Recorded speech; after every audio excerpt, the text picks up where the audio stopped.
decir una cosa.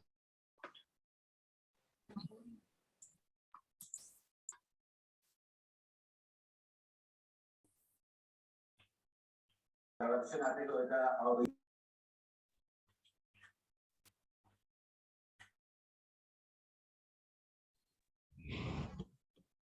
Buenas a todos. Bueno, Hola, profe. ¿Qué tal? ¿Cómo andan? Bueno, hoy nosotros vamos a terminar con el tema del directorio. No sé, algunos estuvieron presenciales en las jornadas, otros calculo que deben haber estado virtuales.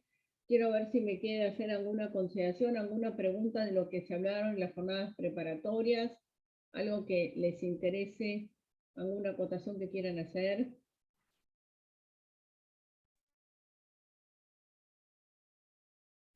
Ninguna.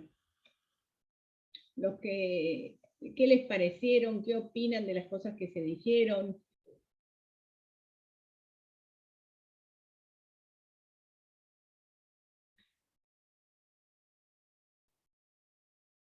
Bueno, tengo acá todos silenciados, pero nadie quiere hablar, nadie se anima a levantar la mano, ¿eh? Hola, profe. ¿Qué tal? ¿Cómo andás, Ayelena? A ver, ¿te animaste? ¿Cómo estás? ¿Bien? Bien. A Perdón. ver. No, bueno, justo ayer hablamos con el profe Coste, entonces, bueno, no quiero ser repetitiva, si alguno de mis compañeros ayer, pero bueno, a mí le comentaba al profe que me interesó mucho lo de la integración del capital con bitcoins o con criptomonedas.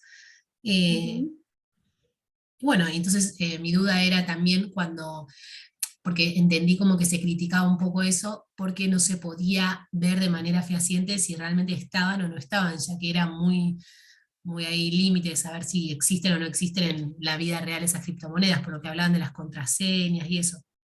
Entonces el profe nos dijo que en verdad el capital también es medio que una ficción, porque en definitiva uno nunca sabe dónde está el capital. Si bien vos constituís la empresa y supuestamente integraste el capital, pero en definitiva ¿dónde está? En una cajita, en una cuenta, en dólares, en pesos. Y bueno, hablamos un poco de eso, que me pareció interesante. Y bueno, a mí eso es como lo que más me llamó la atención. Bien. No sé si alguien más quiere hacer alguna acotación. Yo, Matías Balbuena. Hola, profe. Matías, ¿qué tal? Bien. Sí, a mí también me pareció muy interesante la parte de derecho de extranjería y cuando hablaba de las nuevas tecnologías, esa parte estuvo muy interesante, pues el derecho que se viene, o el derecho que está y no lo conocemos bien.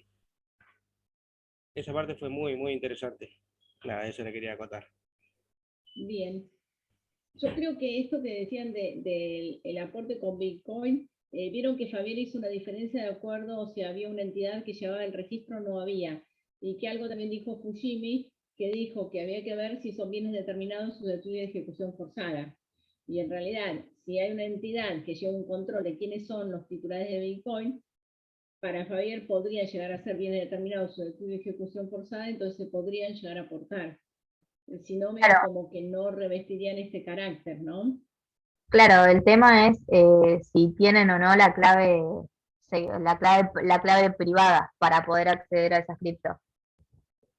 Claro, exactamente. Lo que pasa es que si hay una entidad que lleva el registro, ahí esa entidad tendría elementos como para poder embargar, para que se puedan subastar, etc. Y si no, no existirían. Esa es la realidad. Y el capital está dado por los aportes que hacen los socios. Recuerdo que hay un trabajo de Fujimi que dice, la sociedad no deja las utilidades ni deja el capital en una cajita esperando que vengan los socios a buscarlo. Justamente esos aportes se utilizan para poder desarrollar el objeto social. Entonces nunca van a estar materialmente en pesos, sino en qué lo vamos a tener. Ese capital va a tener una contrapartida que va a estar o en bienes o va a estar en alguien que le debe a la sociedad, o sea, va a estar en o bienes de uso o bienes de cambio, va a estar moviéndose para poder producir justamente, desarrollar el objeto social y producir utilidades, ¿no? Esa sería básicamente la metodología o la forma en que la sociedad se desarrolla, y la única forma en que la sociedad puede desarrollar su objeto social, para lo cual efectivamente los socios quisieron constituirla, ¿no? Lo que pasa, profe, también es que estamos viendo el mundo de la cripto con el derecho viejo, entonces es difícil adaptarlo porque más allá de que, o sea, no lo podamos, o sea, hoy en día no podemos imaginar que se pueda hacer aportes en cripto, ya se está haciendo, por más que la ley no lo permita, no lo tome como aporte. También se están pagando sueldos en cripto. Entonces, hoy en día no lo podemos adaptar porque seguimos con normas viejas. Quizás lo que necesitamos es cambiar toda la ley de sociedades y, y adaptarlo a estas nuevas métodos eh, y verla esta nueva realidad. Es así, es como que ver la cripto con la ley vieja no es imposible. Es Bueno, como eso, adaptar. eso decía Álvarez Larrondo, que era como que en ese tema y en todo lo que era de las sociedades extranjeras, como que la ley estaba como medio desfasada y viste que él dijo Vetusta y de hecho puso la ley vieja, que es verdad, es como que va muy atrás y yo también pienso como José, y no, como que le falta, o sea, como que está un poco desactualizada. Ayer lo hablamos con el profesor Coste y dijo que dentro de todo nuestra ley es bastante, como está bastante acomodada a las sociedades internacionales, pero que, bueno, ya eso, lo que dijo ella, yo también pienso eso. Sí, en realidad, chicos, yo digo la verdad, la ley, cuando yo ya estudiaba sociedades, años 1000, ya la ley es una ley que había que reformar. De hecho, hubo un conjunto de proyectos de reforma. Yo me recibí en el 88, en el 91, el Congreso Nacional de Huerta Grande en Córdoba se trató un proyecto de reforma que había hecho el estudio de Vergel, el estudio de Vergel era el otro. Se trató un proyecto de reforma que habían hecho un estudio grande en Buenos Aires, que no me salía el nombre del conjunto de abogados que lo habían hecho, que trataban las sociedades unipersonales, que regulaban un conjunto de elementos ya en Huerta Grande del 91, y nunca se reformó la ley. Es decir, que nosotros estamos teniendo una realidad económica mundial de 50 años después de una ley de sociedades, cuando la ley de sociedades tendría que haber sido la estructura básica de lo que más se tendría que haber adecuado, porque en realidad las sociedades son lo que siguen la economía y es lo que tiene que seguir la realidad empresarial. Eso es algo que pasa. Hay un conjunto de proyectos de reforma de leyes sociales. De hecho, los proyectos, los últimos dos, que eran el de Virginia Echeverry y el que participó la doctora Calcaterra, que estuvo en las jornadas, eran proyectos ambos muy innovadores y que se adecuaban a nuestra realidad. Pero bueno, ninguno se sancionó como ley y hoy seguimos teniendo la misma ley de sociedades. De hecho, la problemática de los grupos que Calcaterra hace referencia, en realidad no están regulados, pero no están regulados, bien regulados en nuestra ley, de acuerdo a una realidad grupal que hay y una realidad grupal, fíjense, internacional que nosotros tenemos, ¿no? Entonces, yo creo que falta un marco regulatorio. Bueno, en términos generales, entonces creo que les gustaron las jornadas, que les parecieron buenas. A mí me pareció por un lado muy interesantes, por otro lado me parecieron que se hicieron buenos aportes que sirven para el Congreso y también, bueno, se manejó. También fue interesante lo de el planteo de capitalización de intereses. O sea que yo cuando siempre que veo lo de los intereses me planteé por qué no se capitalizan con la inflación. O sea, nunca es suficiente el capital al pasar los años, como que queda muy atrasado. No, no, y chicos, si ustedes ven, quedan totalmente atrasados. De ahí los problemas que tenemos, cómo se calcula el derecho de receso, todos los problemas que nos hacemos con la prima de emisión, todos los problemas que tenemos en un conjunto de institutos de derecho societario. La otra vez teníamos unos clientes que no habían tratado los estados contables en término y tenían que distribuir utilidades ahora de utilidades de hace 3 años. Y claro, distribuían en el monto en pesos de hace 3 años, está totalmente desvalorizado. O sea, hay un conjunto de situaciones que justamente esto que no se ajuste correctamente y que cuando tenés una sentencia judicial no se ajuste, entonces eso juega en el marco del derecho de receso y derecho de receso, daño de responsabilidad de los administradores, una acción individual, todo eso no se va a ajustar hacia a que efectivamente se vean perjudicados aquel que tiene que cobrar. Es una realidad que pasa cotidianamente en nuestro país. Hoy haces un daño sin perjuicio si no sabes cuánto va a cobrar el cliente. Le conviene tal vez arreglar por un 20% ahora que esperar a una sentencia con la inflación que nosotros tenemos y la jurisprudencia que nosotros tenemos en este momento. Profe, creo que lo dijo Gulminelli, que a mí eso se me había ocurrido una vez y creo que se lo dije a un profesor, que por qué no, con esto de la capitalización de intereses, ¿por qué no ponían una moneda como el IUS o la suma o algo así que sea fijo para este tema de la inflación? ¿Por qué no hacen, no ponen digamos, que esté atado a algo fijo? Y Sí, no, nunca en termino de realidad entender. sería, a ver, lo ideal sería que no haya inflación, pero en un marco de un proceso inflacionario tendría que haber, pero para eso tiene que haber una ley que lo fije a algo, que lo determine a algo fijo. ¿Entendés? Que si hay una ley que permita que se determine algo fijo y a otro valor, entonces dirías, bueno, te tenés que pagar, como nosotros tenemos ahora, nos regulan honorarios y te regulan tantos IUS, porque tanto se dijo que los honorarios de los abogados eran alimenticios, etcétera, que ahora te regulan en IUS. Entonces, al valor del IUS, del momento que te lo pagan, te lo tienen que pagar. Eso está mucho mejor que antes te regulaban en pesos. ¿Mm? Pero sí, para mí me parece que es una posibilidad de darle un marco de estabilidad en la medida en que nosotros no tenemos jurídicamente el marco de estabilidad. ¿Mm? Bien. Bueno, a ver, chicos, nosotros nos queda la clase de hoy y el martes que viene, el viernes que viene da Cerrota, yo arreglé con Cerrota que yo da hoy, el viernes que viene da el doctor Cerrota. Y nos quedan terminar el tema del directorio. A mí me gustaba trabajar, los trabajos prácticos han trabajado con algunos de estos de los temas 25, 26 en comisiones. Bueno, entonces trabajar en algún trabajo práctico y nos quedaría el tema de impugnación y receso. Mi idea es terminar con el directorio hoy y ver si podemos hacer algún trabajo práctico. Y la clase que viene, que es el martes que viene, hacer impugnación y receso, que sería la última clase que ya tenemos antes del parcial. Igual ustedes piensen si tienen dudas, si tienen inquietudes, o sea, analicen todas las circunstancias que tengan, porque bueno, igual la cátedra hace cualquier duda que tienen, cualquier cosa, tanto los ayudantes en los WhatsApp o cualquier cosa que me manden un mail a mí, estamos en contacto para evacuar cualquier duda. ¿Sí? Profe, con el directorio ya habíamos terminado. No, no terminamos porque dejamos en el medio un conjunto de cosas. Yo les di remuneración y responsabilidad. Y les di responsabilidad, ¿por qué? Porque quería que antes de las jornadas preparatorias, que se iba a hablar de responsabilidad, tuviesen idea de algo. Pero nos quedó en el medio un conjunto de cómo funciona el directorio, cómo se reúnen, cuándo pueden contratar, nos quedan bastantes cosas. Ah, Sí, nos parece que terminamos, pero no.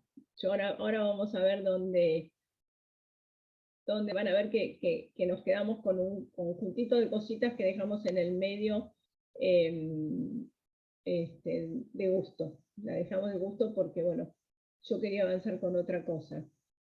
¿Mm? Estas son las que nos quedan, de cómo funciona el directorio. ¿Ven? Todo esto no lo vimos. ¿Sí? Vamos a hablar entonces de cómo funciona el directorio, cuándo puede contratar el director con la sociedad, quiénes pueden o no ser directores.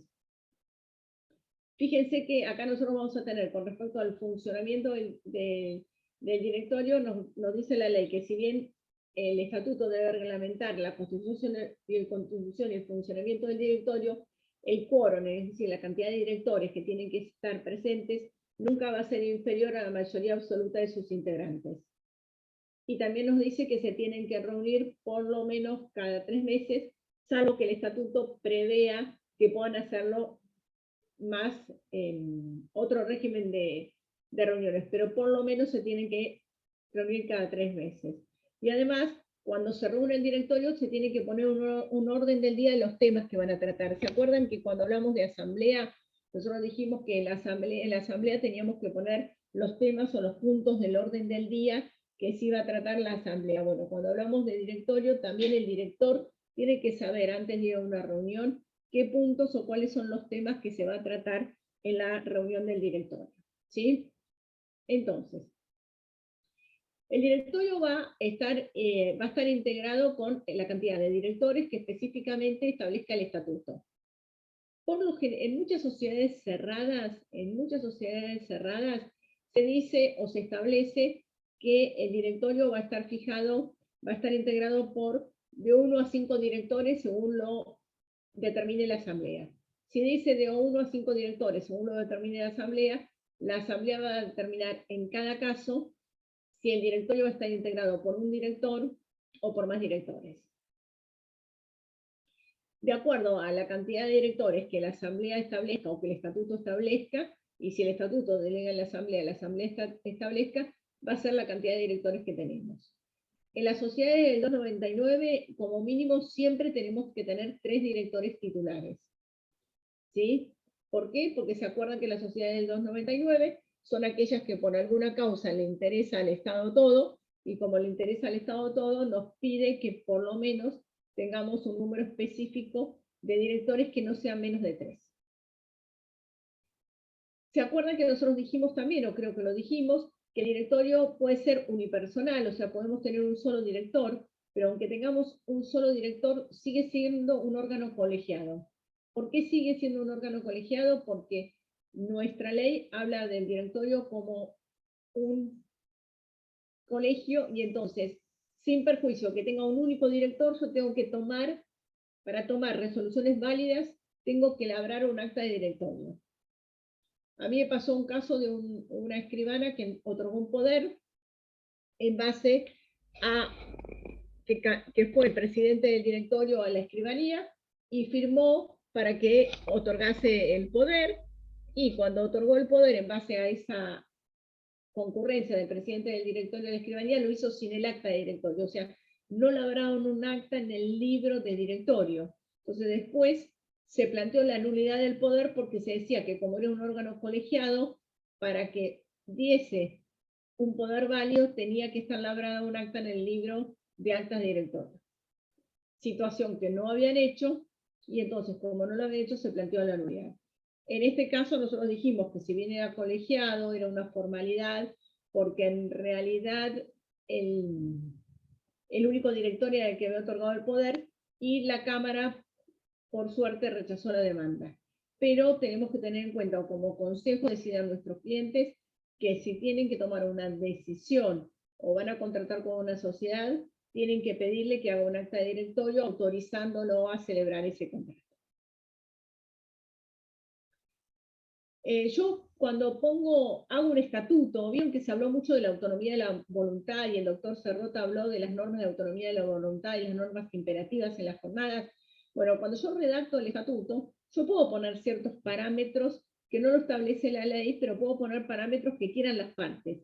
En este caso yo podría, por ejemplo, poner que es condición para ser director que sea accionista. La ley no lo prevé. La ley dice que cualquiera puede ser un presidente, puede ser director, presidente del directorio o director. Pero yo puedo poner que para ser director se requiere que sea accionista. Lo puedo establecer como condición el estatuto. Y si yo establezco como condición el estatuto que para ser director se requiere ser accionista, esa va a ser una norma que va a ser obligatoria para ese estatuto. Entonces, para esa sociedad va a ser obligatorio.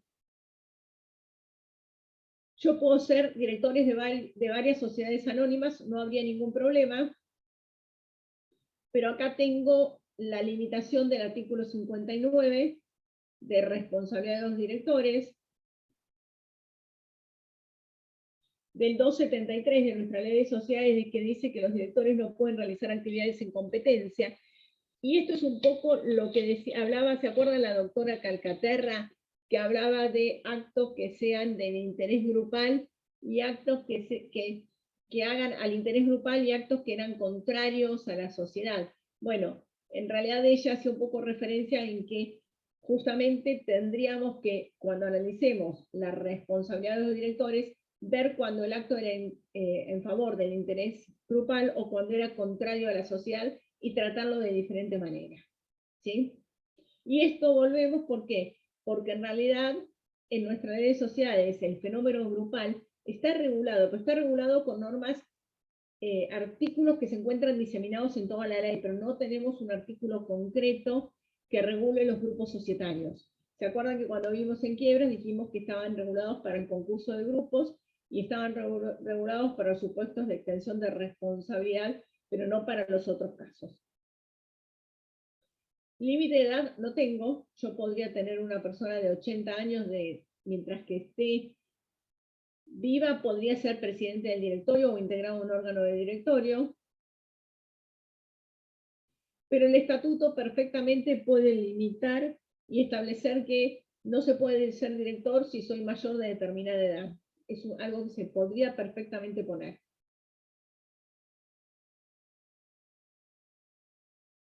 Profesión tampoco tengo, es decir, que yo por ley no tendría que limitar a que los directores sean de una determinada profesión, pero si bien por ley no lo podría limitar, podría perfectamente establecer en el estatuto que para ser presidente del directorio o para ser director se requiere ser médico, anestesista o tener una determinada profesión. Perfectamente yo lo podría poner en el estatuto. Domicilio, la ley acá es clara y dice que la mayoría del directorio tiene que tener domicilio en la República. ¿Por qué dice eso? Porque en realidad lo que quiere el legislador es que se puedan llevar a cabo reuniones de directorio cuando sea necesario. Si yo tengo los directores que no tienen domicilio en la República, no se podrían llevar a cabo reuniones de directorio. Esto está establecido en la ley, pero fíjense que ahora, y volvemos a que la ley no se ha llamado, con el régimen de las reuniones a distancia, perfectamente se podría prever en los estatutos que el órgano de directorio realice reuniones a distancia, cumpliendo con las resoluciones de los organismos correspondientes. Entonces, en ese caso, no sería tan necesario, como lo tiene establecido nuestra ley, que la mayoría de los directores tenga domicilio en la República. Y también le establece como condición especial que los directores tengan un domicilio especial en la jurisdicción de la sociedad, es decir, que constituyan un domicilio especial donde ese domicilio es importantísimo que los directores lo mantengan actualizado, porque en ese domicilio especial es donde se le van a realizar todas las notificaciones. Es decir, que cuando yo constituyo una sociedad anónima, yo digo que la presidenta del directorio es Ayelén Ingracia, que tiene su domicilio en la calle Quintana 328 y constituye domicilio especial en Quintana 328. Es decir, que yo tengo que poner que constituye domicilio especial. ¿Por qué? Porque cualquier acción de responsabilidad, cualquier problema que se haga contra el director, va a notificárselo en ese domicilio que constituyó. ¿Y la acción contra la sociedad para notificar al domicilio del director o no? Tiene que ser fiesta de la sociedad. Ay, perdóname, no se te escucha bien, Josefina.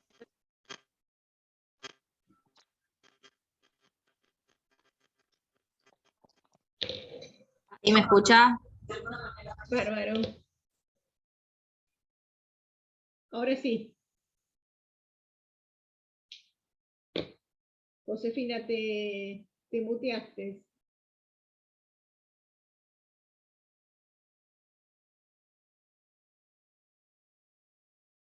Ay, perdón, profe, me saltó un audio Ahí y está. no podía activarlo.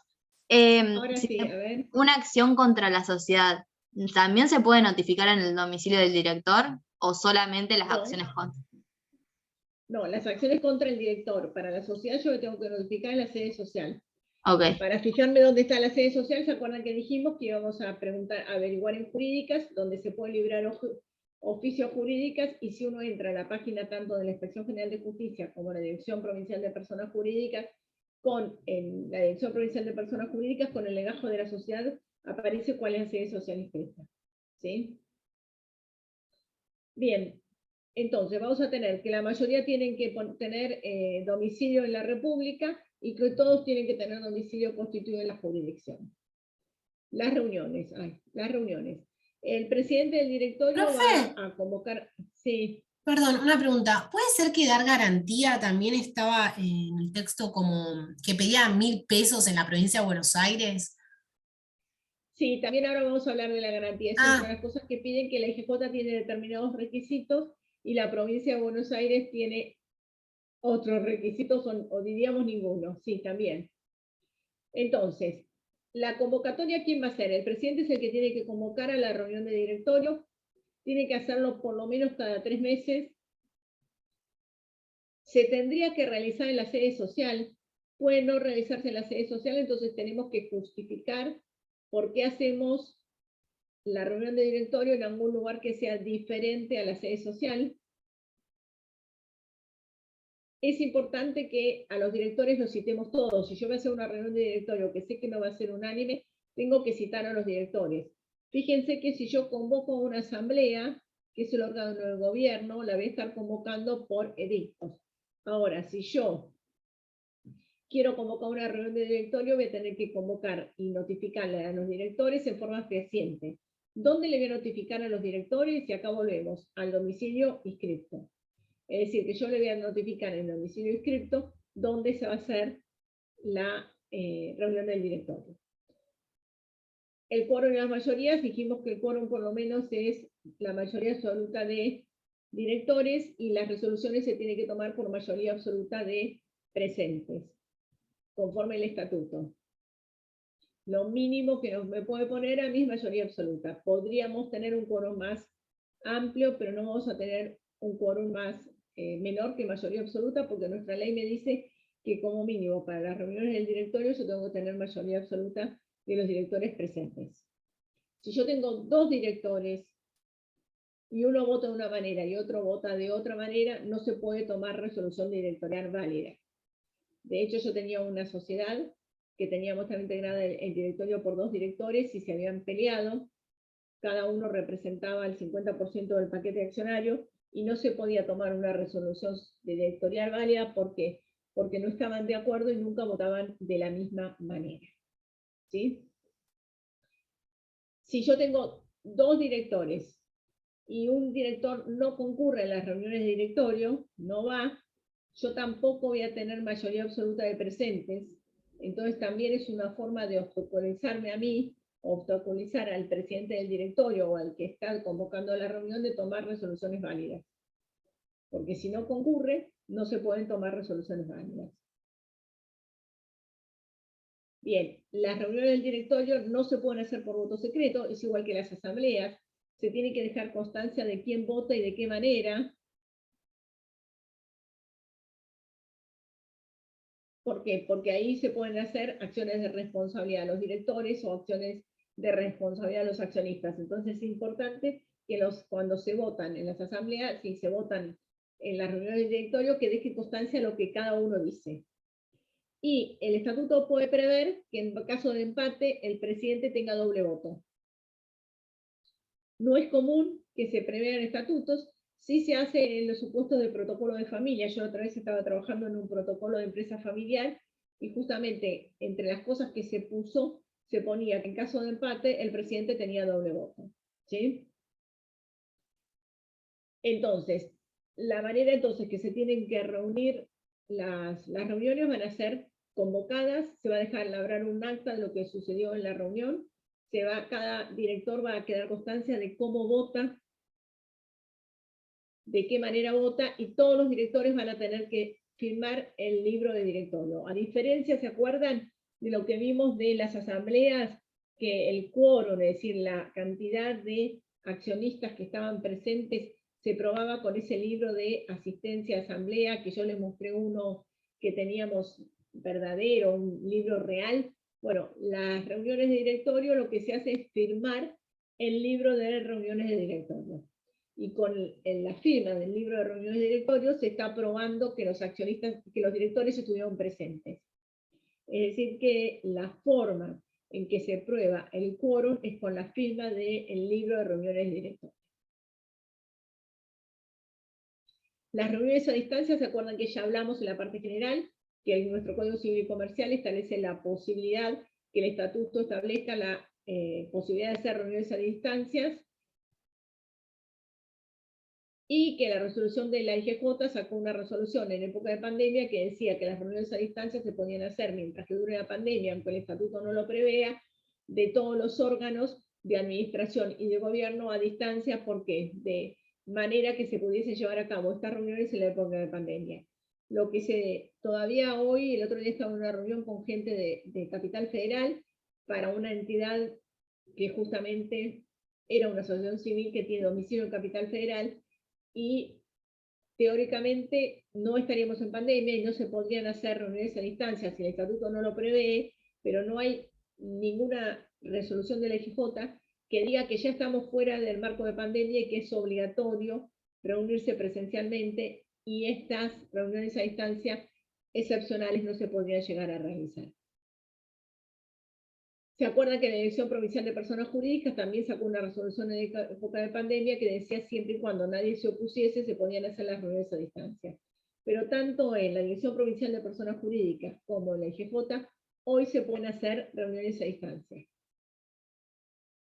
Sí, los estatutos los prevén. Es decir, que si yo quiero la reunión de directorio a distancia, tengo que prever el estatuto, que tengo que establecer una plataforma para reunirse, y por lo general se pide que también establezcan un mail, así como tienen un domicilio real, que tengan un domicilio electrónico.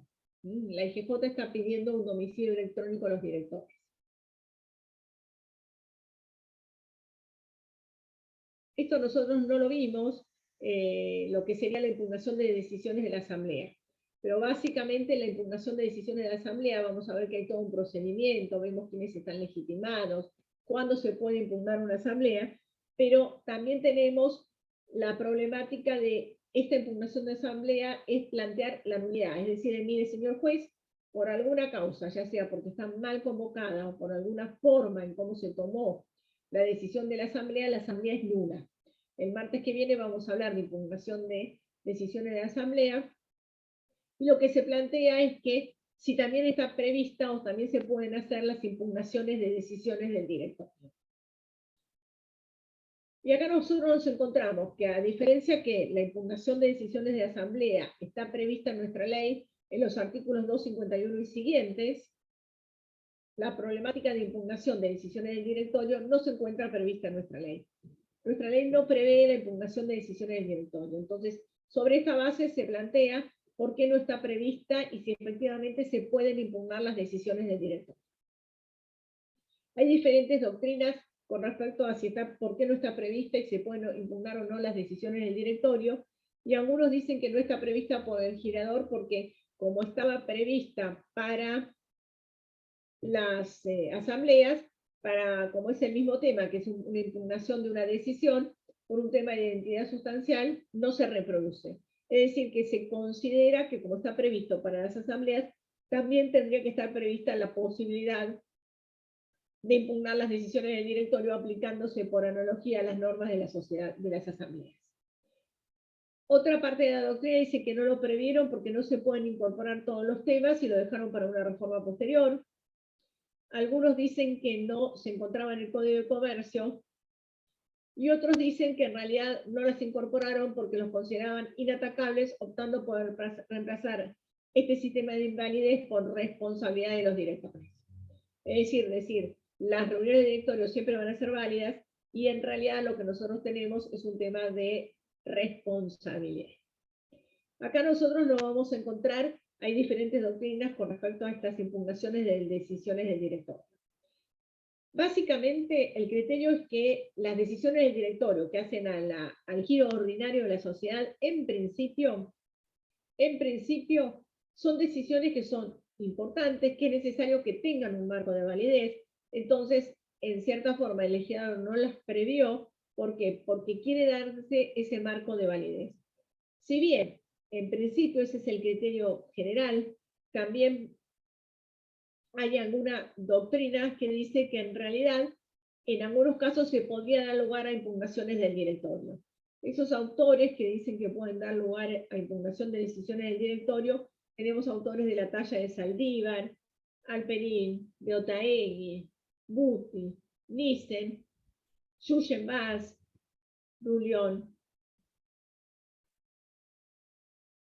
Y en contra, otros autores como Verón, Vistalba con Banco de Galicia y Buenos Aires, que están en contra de la impugnación de decisiones del directorio.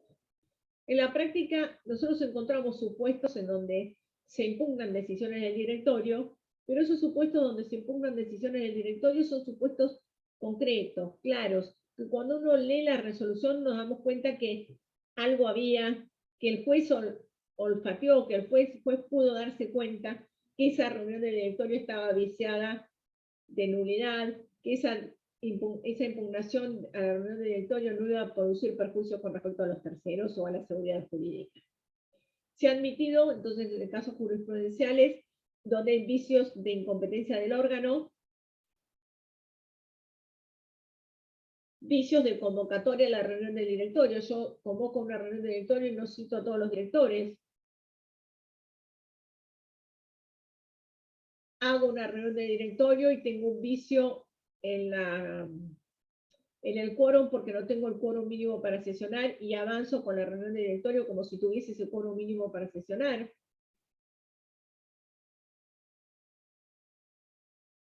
Por ejemplo, cuando se realiza la transferencia de un importante bien del activo, pasando al patrimonio a terceras personas, sin el consentimiento de la asamblea, a Yelén. Sí, me perdí en quién es que convoca al directorio, el presidente. El presidente del directorio es el que va a convocar a reuniones del directorio. Y el método no es como el de la asamblea, que tengo que publicar los edictos, simplemente notifico No. al domicilio. En forma fehaciente, al último domicilio que tiene constituido el director. Por eso es importante que el director tenga el domicilio constituido, porque si tiene un domicilio mal constituido, yo cumplo notificándole en el domicilio que tiene, aunque esté mal constituido. ¿Sí? Josefina. Profe, la jurisprudencia es como que ha admitido más un control legal, o sea, no va al fondo de la cuestión, no se puede impugnar el fondo de la cuestión que trata el directorio, sino más controlar si hubo incompetencia o tuvo mal la convocatoria, etcétera, ¿no? En realidad, fíjate que todos los casos que nosotros tenemos acá serían cuestiones formales, como vos decís, que hacen a la convocatoria, salvo el caso que cuando se realizó la transferencia de un importante bien de activo pasando a control de terceras personas sin el consentimiento de la asamblea. En ese caso, por ejemplo, que es un caso que se ha admitido la impugnación de decisiones del directorio. En la práctica, no es que por más que haya algunos casos jurisprudenciales que aceptan la impugnación de decisiones del directorio, no es algo que los jueces no vayan a dar tanto lugar a impugnación de decisiones del directorio porque piensen que cuando llegamos a una sentencia vamos a plantear la nulidad de una decisión de directorio que pasó mucho tiempo. ¿Sí? Y además, personalmente yo creo que no está prevista en nuestra ley. Entonces, es como de una manera excepcional, cuando hay algo de entidad muy grave, que se hace lugar a estas impugnaciones del directorio. Yo no digo que no, el juez no lo vaya a admitir, lo admite cuando hay situaciones graves. Cuando yo digo que, por ejemplo, tengo una reunión de directorio y en realidad convoqué mal, entonces al convocar mal no sería válida porque estaría dejando a alguien afuera, ¿sí? Ya desde el vamos. No es por la decisión que se tomó, sino por la forma en que se convocó. ¿Sí? Bien. El estatuto puede tener comité ejecutivo y gerentes generales. El comité ejecutivo va a estar integrado por un conjunto de directores que va a tener funciones del giro ordinario. Y en cambio, en el 270 prevé los gerentes generales que son, pueden ser directores o no, pero van a obligarse, sean directores o no, van a obligarse con funciones ejecutivas propias del giro societario. ¿Sí? Entonces, el comité ejecutivo, ¿cuándo vamos a tener un comité ejecutivo? Cuando el estatuto lo prevé, pero yo tengo muchos directores. Yo tengo 2 directores, no voy a tener un comité ejecutivo. Justamente el comité ejecutivo se tiene en sociedades que tienen un directorio muy amplio, llámese 10, 15 directores, entonces algunos de ellos integran un comité ejecutivo, que van a tener las facultades que específicamente el directorio les dice. Entonces, integro este comité ejecutivo para que se ocupen de estos temas. Va a tener autonomía relativa, ¿por qué? Porque va a estar ocupándose de los temas que el directorio les diga y sobre las líneas que el directorio está marcando. Una vez que se constituye, va a ser permanente y va a tener las funciones que el directorio le establece. Va a estar designado por la asamblea o el directorio y tiene que inscribirse y publicarse la realización de este comité ejecutivo. Si tengo un comité ejecutivo, se va a reunir como se reúne el directorio, este comité ejecutivo, con quórum, con mayorías, y el estatuto tiene que prever cómo es todo el régimen de reunión del comité ejecutivo. ¿Por qué? Porque nuestra ley no prevé un régimen de reunión ni cómo se establece. Entonces, como nuestra ley no prevé ese régimen de reunión, lo va a tener que establecer el propio estatuto. Pero la responsabilidad de los directores va a ser la misma, tengan o no este comité ejecutivo, y estos miembros del comité ejecutivo van a responder también en base a las funciones que tengan. ¿Sí? Ayelen. Perdón. No, habla todo lo que quieras. Cuando Está responden, buenísimo porque me sale acá. sí, está bueno. Cuando responden bárbaro. por las funciones que tienen, pongámosle que hay un caso de que toman una decisión, no sé, por ejemplo, contra el interés social. Los demás también son responsables frente a terceros y después en todo caso pueden ir contra los del comité ejecutivo, intramuros, digamos, o ya está, son como responsabilidad de esa parte. No, la designación de un comité ejecutivo no modifica en nada la responsabilidad del órgano del directorio. Lo que modifica la responsabilidad a los efectos si hay honor, culpa o dolo, es la asignación de funciones específicas. ¿Se acuerdan que hablamos en el 274 la clase pasada? Y que dijimos que si se asignan funciones, en ese caso, sí efectivamente con esa asignación de funciones, el juez va a tener en cuenta esa asignación de funciones para ver si hay responsabilidad o no. Pero probado que algún director, que el director ese que se le asignó funciones es responsable, aunque sea con poquito, ¿se acuerdan que dijimos que iba a responder en forma ilimitada y solidaria? Entonces, si yo quiero modificar el régimen de responsabilidad, tengo que hacer la asignación de funciones, que se inscriba la asignación de funciones, que esté bien determinado cuáles son las funciones asignadas. Y ahí voy a tener la aplicación del 274, asignación de funciones. Si yo tengo un comité ejecutivo, se va a regir por las normas de la responsabilidad del 274, del 59 de nuestra ley de sociedades. ¿Sí? Perfecto que hagas preguntas a Yelene. Profe, pero, o sea, el comité ejecutivo, perdón, porque o sea, lo entendí mal entonces, ¿no es asignar determinadas tareas? Tareas específicas, sí. Y ahí, Pero no, entonces, sí, pero les asignan tareas específicas, pero los directores no se liberan de responsabilidad. ¿Por qué? Porque les asignan tareas específicas que hagan ordinarias, que tienen que hacer con muy poquita autonomía porque los directores los están controlando. O a sea, eso iba a en preguntar realidad, también.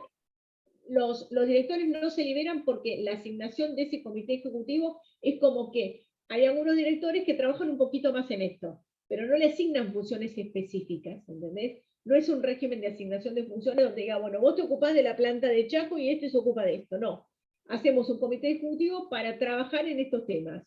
¿Mm? Pero hay un contralor por parte del resto de los directores. O sea, necesita igual el acta de directorio. Totalmente están trabajando en conjunto el comité ejecutivo Ah, ok. con los directores.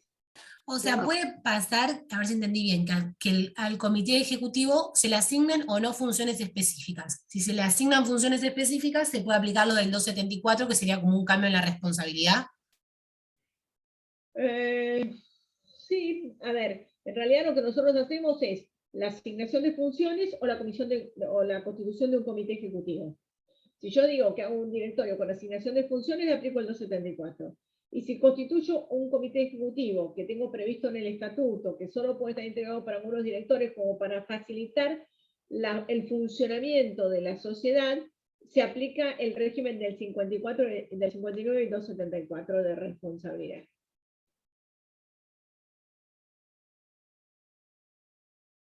Está bien, serían dos cosas distintas. Entonces, serían dos cosas diferentes, exactamente.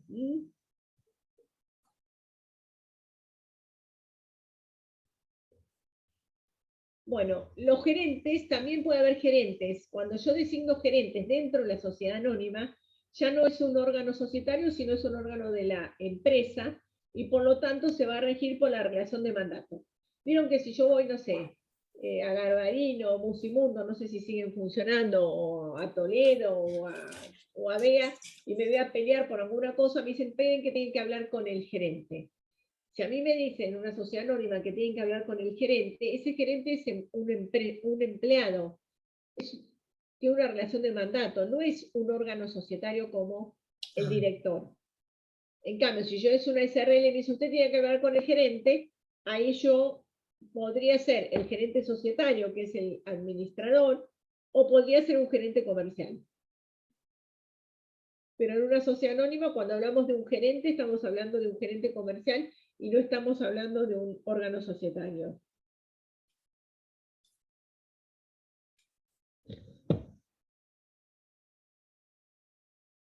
¿Sí?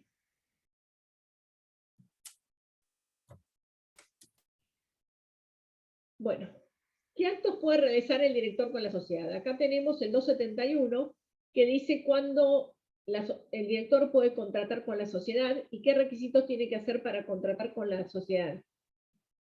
Fíjense que el 272 ya lo vimos, que es que tiene que abstenerse de intervenir cuando tenga un interés contrario al de la sociedad. Cuando tengo un interés contrario, se va a tener que abstener de intervenir, ya sea como accionista, que lo vimos para el caso de las asambleas, se acuerdan que también lo vimos en un fallo jurisprudencial, o va a tener que abstenerse de intervenir en la reunión del directorio si tiene un interés contrario.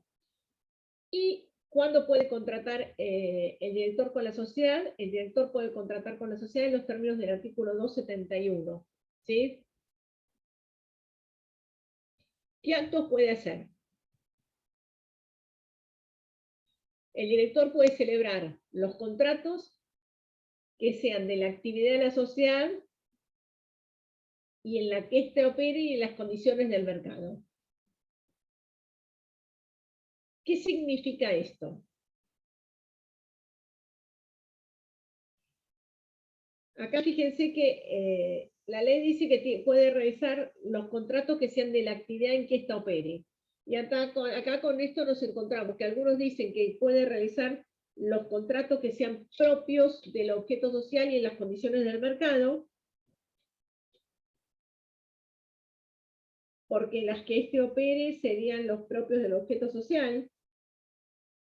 Y una teoría un poquito más restringida dice que solamente el director puede realizar los contratos con la sociedad, pero en las actividades que la sociedad opere, es decir, que yo tengo un objeto comercial, que es industrial, que es financiero, que es comercial, que es pesquero, que es de explotación gastronómica y solamente se dedica a la explotación gastronómica, el director puede contratar con la sociedad en la actividad que ésta opere.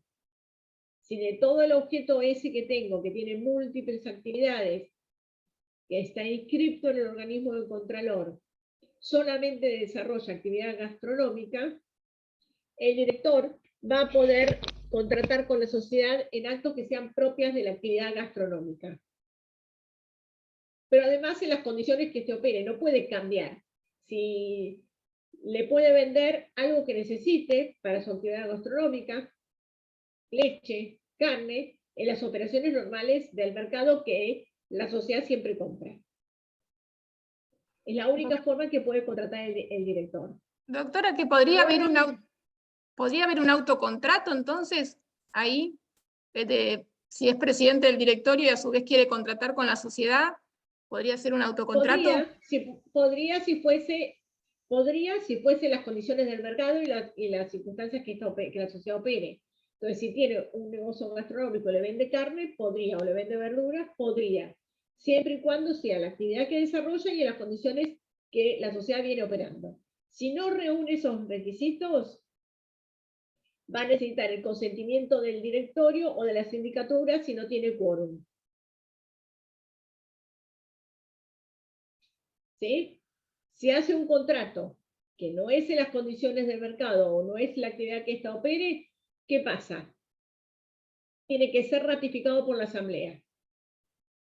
Si no es aprobado con el consentimiento del directorio o de la sindicatura, tiene que ser aprobado por la asamblea. Y si no son aprobados por la Asamblea o ratificados por la Asamblea, van a ser nulos.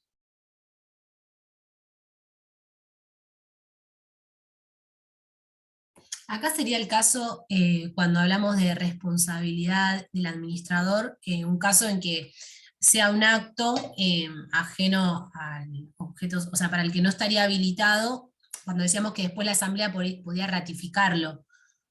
Y si no puede, y si no lo ratifica, es como que, en este caso sería nulo, ¿no? No lo podemos hacer acción de responsabilidad del administrador. Si no lo ratifica, el contrato sería nulo, igual siempre va a tener acción de responsabilidad. ¿Por qué va a tener acción de responsabilidad? Porque si le produjo perjuicios a la sociedad, el director va a responder, ¿sí? O sea, siempre va a haber una acción de responsabilidad contra el director. El director puede contratar, si es en las condiciones del mercado, no pasa nada. Si no es en las condiciones del mercado, o no son los contratos que celebra de la actividad propia que desarrolla la sociedad, puede hacerlo siempre y cuando tenga el consentimiento del directorio o de la sindicatura. Si no tiene el consentimiento del directorio o de la sindicatura, lo puede ratificar la Asamblea. Si nada de eso pasa, o sea, no tiene el consentimiento del directorio, no tiene el consentimiento de la sindicatura y no lo ratifica la Asamblea, el contrato va a ser nulo. Igual siempre si la sociedad sufre un perjuicio, va a caber la acción social de responsabilidad. ¿Por qué? Porque la sociedad se vio perjudicada como consecuencia de esa decisión o de ese contrato que se celebró. ¿Sí? En realidad, los contratos más comunes que celebran los directores o donde uno plantea cosas es con los mutuos. En la práctica, las sociedades cerradas, los directorios lo que hacen es prestarle dinero a la sociedad. Entonces, cuando les prestan dinero a la sociedad, lo que se plantea muchas veces es la nulidad de esos contratos de mutuo, porque se dice que no es en las condiciones del mercado, que no es la actividad que desarrolla, o que ese mutuo tiene un interés alto, o que no era necesario para la sociedad. Entonces, la problemática se plantea más que todo con los contratos de mutuo. Puede celebrar cualquier tipo de contrato y se puede plantear cualquier otra cosa. Lo que pasa es que las sociedades cerradas, cuando la sociedad necesita plata, o de alguna manera necesita plata, ¿qué se hace? El directorio le presta plata a la sociedad o simulan un contrato por el cual el directorio le presta plata a la sociedad.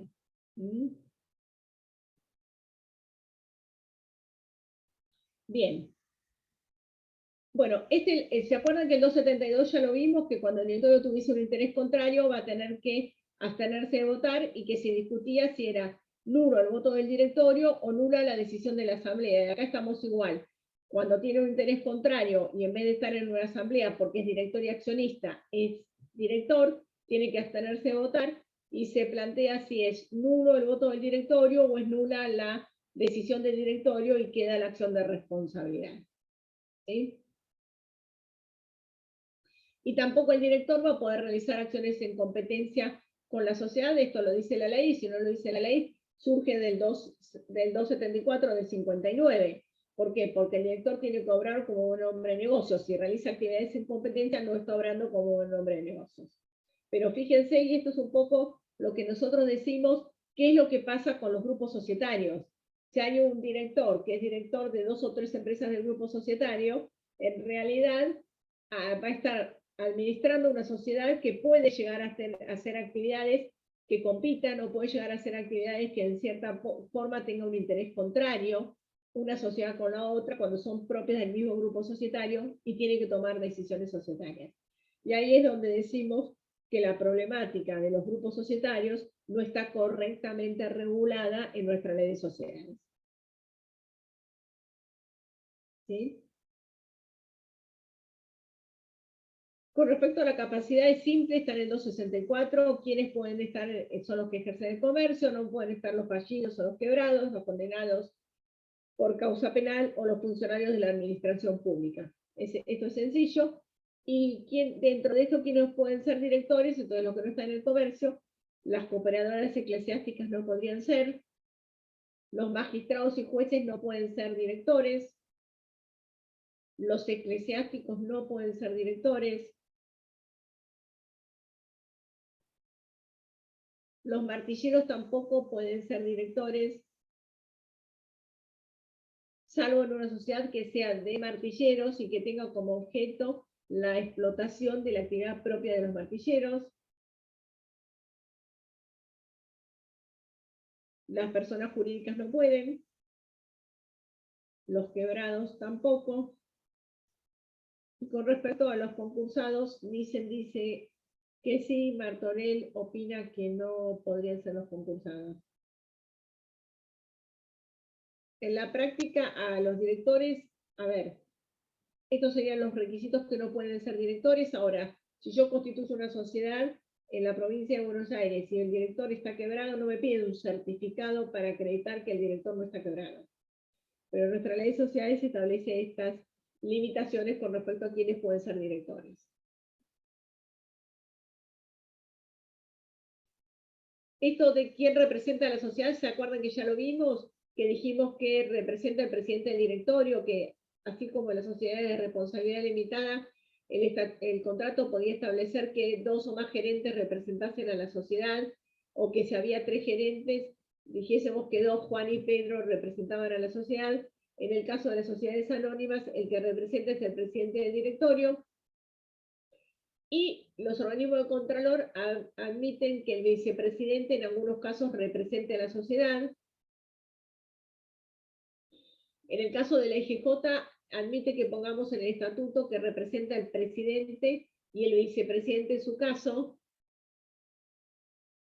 Y en el caso del organismo provincial de la Dirección Provincial de Personas Jurídicas, admite que nosotros pongamos en el contrato que representa el presidente del directorio o en caso de vacancia, impedimento o ausencia del vicepresidente.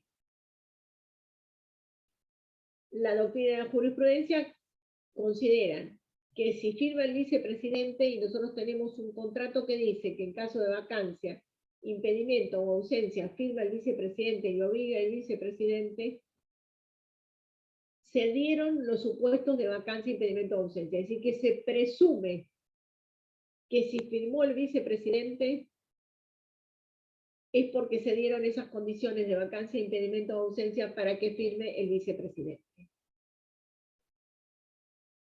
Y me quedó la garantía, en algún lado tenía la garantía, si no se las doy. En algún lado me quedó en el medio. Que vos me preguntabas. No, profe, porque está en otra bolilla garantía. Está la que Bueno, vimos te el la doy. otro. Ah, te la doy, no te preocupes. La garantía, si no la vimos la clase pasada, nuestra ley de sociedades dice que tiene que tener una garantía por posibles acciones de responsabilidad. Entonces, esa garantía por posibles acciones de responsabilidad, el organismo de contralor es el que tendría que controlar cuál es esa garantía. Fíjense que la garantía de los directores es por posibles acciones de responsabilidad. ¿Qué significa? Que tienen que garantizar si va a haber un perjuicio para la sociedad. En la Dirección Provincial de Personas Jurídicas, vos me decís que ponen 1.000 pesos. Hoy por hoy no sé si ponen 1.000 pesos. Yo he visto estatutos que se ponen 10.000 pesos de garantía y jurídicas no controlan más que esos 10.000 pesos. O sea, no controlan. En la Inspección General de Justicia exige que esas garantías sean garantías reales. Entonces, la forma de establecer la garantía de la IGJ es con un seguro. Entonces, los directores sacan un seguro por las posibles acciones de responsabilidad. Y lo que se pide es que ese seguro esté pago y esté actualizado todos los años a los fines de la garantía que pueden dar los directores. También podrían dar garantía con otra cosa, con algún bien, podrían dar garantía con una caución, podrían dar garantía dejando títulos o acciones. O sea, en la práctica la garantía se podría llegar a dar de muchas otras maneras, pero la forma más simple para cumplir con la Inspección General de Justicia es con un seguro. En la provincia de Buenos Aires esa garantía no se cumple. En realidad nuestra ley, el criterio de la garantía de los directores es ¿para qué? Es para poder garantizar o poder justamente, de alguna manera, si producen un perjuicio, se administran incorrectamente, tener asegurada que van a cobrar, que la sociedad va a cobrar, que el tercero no se va a ver perjudicado. Esas garantías, el monto, es muy difícil establecer, porque ¿qué garantía le pedimos a un director? Y volvemos al mismo tema como la relación capital-objeto. cuánto sé lo que va a trabajar, cuál es ese perjuicio que va a producir. Entonces, en realidad, en la práctica, la garantía que se pide no es una garantía acorde con la responsabilidad, pero por otro lado volvemos al mismo tema, que es muy difícil establecer el marco de garantía para los directores de una sociedad. ¿Sí? Con esto sí terminaríamos los temas de hoy. A mí me gustaba, estoy tratando de dárselos hace días, que nosotros hagamos el práctico 25. Yo no sé si ustedes el práctico 25 lo tienen a mano. Si no lo tienen a mano, yo Profe, creo que lo tengo por acá. Sí, profe, te paso una pregunta. Esto sería hola la bolilla, Cristina. el tema 28, ¿no? El que vimos. Esto sería el tema 28 y nos queda el de impugnación y receso, que es el tema, creo que el 26. Sí, y una pregunta, porque vimos acción social de responsabilidad, acción individual, acción de terceros, extinción, exención, prescripción y después el régimen de oferta pública y el comité de auditoría, los llamados directores independientes. ¿Eso lo vimos? Porque está en el programa Todo, y... sí, todo lo de responsabilidad nosotros lo vimos y la clase pasada, ¿se acuerdan que hablamos del tema de los directores independientes? Que dijimos que aquellos directores independientes había los directores que eran propios teníamos los directores que eran propios de un grupo societario y podíamos tener directores que no formaban parte de ese grupo societario, que son directores que no representan a un grupo mayoritario. Entonces eso se dice que son directores independientes. Y en estas reuniones del directorio, lo que siempre pasa cuando se hacen las reuniones es, y hay, por ejemplo, grupos enfrentados o entró un grupo por voto acumulativo y tenemos minorías en los directores, es que los directores también se quieren asesorar. Así como dijimos, ¿se acuerdan cuando hablamos de asamblea? Si un accionista podía ir con un contador o con un abogado, si se podían labrar actas o no de las reuniones de las asambleas.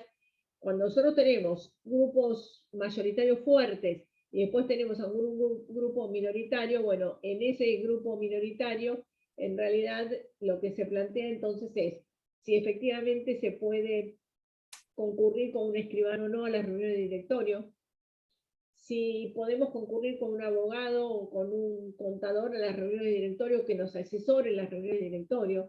Y lo importante por eso es que estén los temas en el orden del día.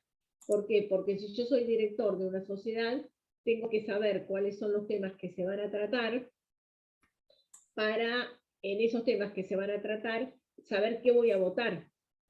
Y es importante que me lo digan con tiempo. Después, la acción social, la acción de responsabilidad, todo eso lo vimos, chicos, ¿no se acuerdan? Que hablamos. Por acá Sí, lo vimos. sí, Asignación de funciones. Sí. sí. Como estaba acá también en este punto, entré en confusión si era algo extra o si ya lo habíamos visto. Claro, Porque, recuerdan que dijimos la asignación de funciones del 274 y después hablamos de la acción social de responsabilidad, que hablamos de los supuestos de exención de responsabilidad, que es cuando protesta antes el director y dice, no, mire, yo no estoy de acuerdo con esto, y entonces en el acta de directorio deja constancia que hace una protesta para eximirse de responsabilidad y nunca responde, y después dijimos de los supuestos que había responsabilidad, que es los supuestos que obró con dolo o con culpa grave, abuso de sus facultades, no cumplió con el artículo 59 de nuestra ley de sociedades. Entonces, en esos casos va a poder hacer una acción social de responsabilidad, que dijimos que la acción social de responsabilidad la iba a hacer la propia sociedad, la iba a votar la asamblea y podía extinguirse la responsabilidad de los directores por renuncia expresa o transacción. Es decir, que en la asamblea digamos, bueno, el director se robó 100.000 pesos, pero renunciamos a pedirle la plata. O el director se robó 100.000 pesos o nos perjudicó en 100.000 pesos por esta decisión que tomó. Pero en realidad por 40.000 que nos indemnice es suficiente. Y en ese caso se va a extinguir la responsabilidad, salvo que sea violatoria de la ley, de estatuto o del reglamento, o se opongan accionistas que tengan el 5% del capital social por lo menos. Y después está el supuesto de quitus de responsabilidad, que es el más común cuando alguien quiere sacarle la responsabilidad a los directores, es el supuesto de quitus de responsabilidad, que el quitus de responsabilidad se extingue por aprobación, es decir, vamos y entonces hay un grupo mayoritario que dice apruebo la gestión, y hay un grupo minoritario que dice no, el director tomó esta decisión, nos perjudicó en 100.000 pesos y no apruebo la gestión. Entonces, por mayoría se decide aprobar la gestión. Eso es supuesto de extinción de responsabilidad, porque el director es responsable y se extingue, pero sin decir que hay responsabilidad. Porque decimos, no, aprobamos la gestión. Entonces, en ese caso, es un supuesto que te dice de quitus de responsabilidad y va a extinguirse la responsabilidad de vuelta, salvo que sea violatoria de la ley, el estatuto o el reglamento, o no medio oposición del 5% de los accionistas. En el supuesto que medio oposición del 5% de los accionistas, esos accionistas que se opusieron el 5% pueden iniciar la acción social de responsabilidad. Es decir, que tenemos dos casos. O la sociedad decide iniciar la acción social de responsabilidad porque vota que hay responsabilidad del directorio y decide iniciar la acción social de responsabilidad del directorio, o se aprueba la gestión y hay accionistas que tienen el 5% y se oponen, y esos accionistas que tienen el 5% y se oponen van a iniciar la acción social de responsabilidad. Y ahí se discute que si el accionista tiene que tener más del 5% el accionista que inicia la acción social de responsabilidad, o haber formado parte del grupo que tenía el 5% para poder iniciar la acción social de responsabilidad. Y en este caso lo que pasa cuando el accionista inicia la acción social de responsabilidad es que la acción social de responsabilidad sigue siendo social, el accionista tiene que hacer la demanda, tiene que contratar a un abogado, va a iniciar la acción social de responsabilidad, va a realizar todos los gastos que le robe esa acción social de responsabilidad. ¿Y qué es lo que va a pasar? Lo que va a pasar es que después el dinero que se recaude o la indemnización que logre como consecuencia de la sentencia favorable por esa acción de responsabilidad no va a ir al patrimonio del accionista, sino va a la sociedad. Por eso la acción social de responsabilidad que la hagan los propios accionistas es algo que en cierta forma no se ven beneficiados con esa acción social de responsabilidad que estarían haciendo. Y se acuerdan que también dijimos que las sociedades que cotizan en bolsa, la Comisión Nacional de Valores, prevé la posibilidad que el accionista inicie como acción social de responsabilidad por el perjuicio que tuvo como consecuencia de ser accionista, pero en vez de pedir la indemnización por el perjuicio total de lo que la sociedad se perjudicó, pida por lo que él se perjudicó la indemnización y vaya a su patrimonio. Que el proyecto de reforma de la ley de sociedades que habían hecho en el año 2019, que entre ellas estaba la doctora Calcaterra, que estuvo en las jornadas preparatorias, justamente tomaba esa idea, que si había un accionista que tenía el 5% y se había opuesto a la aprobación de gestión, podía iniciar como acción social de responsabilidad, porque el perjuicio para iniciar acción social de responsabilidad lo tiene que sufrir como consecuencia de ser socio y de una decisión donde se perjudicó toda la sociedad. Entonces, en ese caso, la acción social de responsabilidad la podía hacer el accionista que tiene el 5% en el proyecto de reforma y beneficiarse en forma personal. Nuestra ley eso no lo prevé. Si yo inicio una acción social de responsabilidad, el dinero va a ingresar a la sociedad.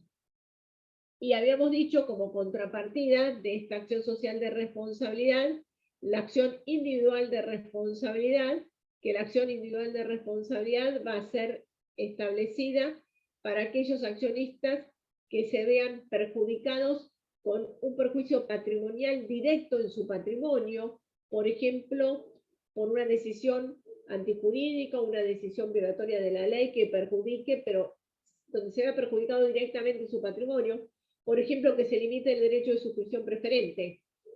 Hay un accionista, se hace un aumento de capital, quiere ejercer el derecho de suscripción preferente, comunica y no le llevan el apunte, y le entregan las acciones a otro. Entonces, en ese caso, el accionista se ve totalmente perjudicado porque no se le dio lugar al derecho de suscripción preferente, y ahí va a iniciar una acción, pero la acción no va a ser social, porque la sociedad no se vio perjudicada por la decisión que tomó el directorio o por cómo ejecutó una decisión el directorio. En realidad es individual porque es este accionista el que se ve perjudicado por la decisión del directorio. Porque él comunicó que quería ejercer el derecho de preferencia, el directorio no vio la carta documento, no tomó nota y le entregó las acciones a otro. Entonces ahí es una acción individual, porque el accionista se ve perjudicado por una decisión directa en su patrimonio. En cambio, la acción social de responsabilidad es cuando el accionista se ve perjudicado porque el patrimonio societario se ve mermado. Entonces, en ese caso, una vez que se vota la acción social de responsabilidad, la va a tener que hacer la sociedad dentro de 2 o 3 meses. Si la sociedad no inicia la acción social de responsabilidad, la puede iniciar el accionista, cualquier accionista, y a su vez los accionistas que votaron en contra, si tienen más del 5% o es violatoria de la ley, el estatuto del reglamento, la decisión esa, también pueden iniciar acción social de responsabilidad. ¿Sí? No sé quién, no me acuerdo quién había preguntado. Yo, Pero profe, básicamente no, esto está bien, sí, ya lo entendí mejor y me doy cuenta que es verdad que lo habíamos visto la clase pasada, no está subido este no Power, puede importa. ser. No, no se lo subí todavía. Ah, No importa, está está bien. bien que lo preguntes porque en realidad, nada, siempre es bueno, ¿sí? A ver, nos quedan muy poquito de clase ya. Yo les propondría, chicos, a ver si les parece, son las 19:50. Para la clase que viene, que se tomen el trabajo ustedes, de entre grupos 2, 3, mirar los prácticos que están en la página 25, 25, 27 y 28 y los exponemos en conjunto, pero háganlos entre 3 o 4 para ver qué dudas tienen, qué les pasó, pues son bien para entender estos 3 temas. Entonces, ustedes trabajen en el práctico 25, 27 y 28. La clase que viene, antes de empezar con impugnación y receso, hablamos de los prácticos y después empezamos con el tema, ¿sí? Porque nos quedan, nada, 8 minutos de clase hoy, así que bueno, mejor me parece, ¿cómo se llama? Que ustedes trabajen con estos 3 prácticos, que el práctico que tenemos, fíjense, yo tengo acá el 25 que habla de cómo votan en una asamblea, y si tenemos quórum y tenemos mayorías en una determinada asamblea, de acuerdo a acciones que tenemos. Fíjense que nosotros acá hablamos de acciones en el primero ordinarias de 1 voto y acciones ordinarias con 5 votos. Y ahí ya tenemos que empezar a mover y a entender las clases o categorías de acciones, a entender el quórum y empezar a analizar en conjunto toda esta problemática. Y el caso 2, que es el de los pepinillos, también tenemos diferentes clases de acciones. Vamos a convocar una asamblea extraordinaria y vamos a tener algunos titulares de acciones presentes y otros no, para ver si efectivamente teníamos mayoría, si teníamos quórum para tomar decisiones válidas. Y después tenemos el del tema 28, que habla de remuneración de directores, que me interesa ver cómo sacan el porcentaje que se puede distribuir, a ver si entendimos bien el régimen de remuneración del director y los topes que establece nuestra ley de sociedades con respecto al régimen de remuneración de los directores. Y por último, tenemos el caso práctico del tema 27, que habla de varios casos de voto acumulativo, a ver cómo lo van resolviendo. ¿Sí? Entonces, yo diría que la clase que viene empezamos con la resolución de los casos prácticos. Háganlos, analícenlos, que les va a servir a ustedes que ya están estudiando para el parcial, les va a servir para terminar de entender. Estos casos prácticos son disparadores para que ustedes terminen de entender.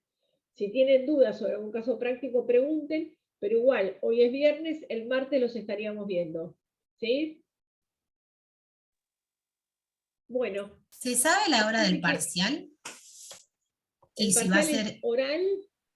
oral empiezan a las 3 de la tarde, teóricamente van a ser presenciales en la facultad. Bueno. Pedimos aula para oral, presencial en la facultad a las 3 de la tarde y trabajamos con las aulas, con la cantidad de docentes que tenemos siempre, así que trabajamos con 1 con toda la cantidad de, ¿cómo se llama? La cantidad de docentes que venimos siempre dando clases, que somos 1, 2, 3, 4, 5 aulas. Empiezan a las 3. Lo que vamos a hacer seguramente va a ser un orden del listado de cómo van a dar, para que tenga una idea de cómo van a dar, pero como no sabemos quién se va a presentar, ¿entendés?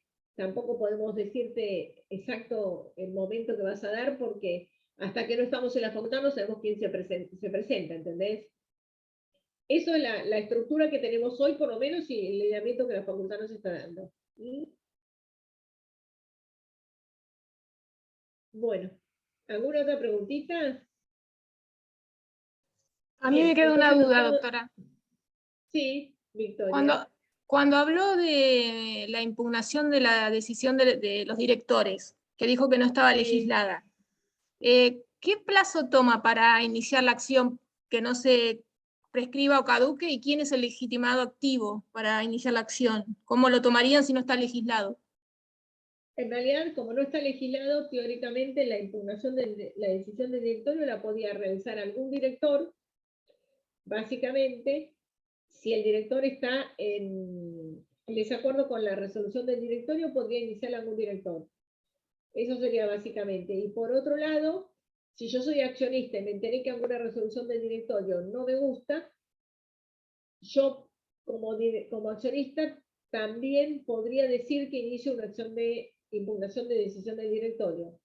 Esto, a ver, como no está legislado, hay que ver el juez en cada caso cómo lo considera. Fíjense que los que tenemos son, básicamente, son todas cuestiones formales que algún accionista no lo convocaron y después impugna la decisión del directorio, y si no, alguna cuestión muy fuerte, sustancial, donde no hay un perjuicio para terceros. Pero no es que, a ver, si nosotros vamos a mirar los digestos, no estamos llenos de resoluciones, de sentencias judiciales que hacen lugar a impugnación de decisiones del directorio, sino que en realidad esas impugnaciones de decisiones del directorio son esporádicas, que se aceptan en algunos casos concretos donde en realidad ha sido muy llamativo la violación o la nulidad de esa resolución del directorio. Gracias. No, por favor. Bueno, nos estamos viendo el martes 18:30. Yo les voy a pasar el Zoom mío el lunes para que ya lo tengan el mío y entramos directamente por el mío. Es más fácil que me abran un aula. Total, yo tengo para poder dar con el mío. Bueno, nos estamos viendo. Hasta luego. Chao. Hasta luego.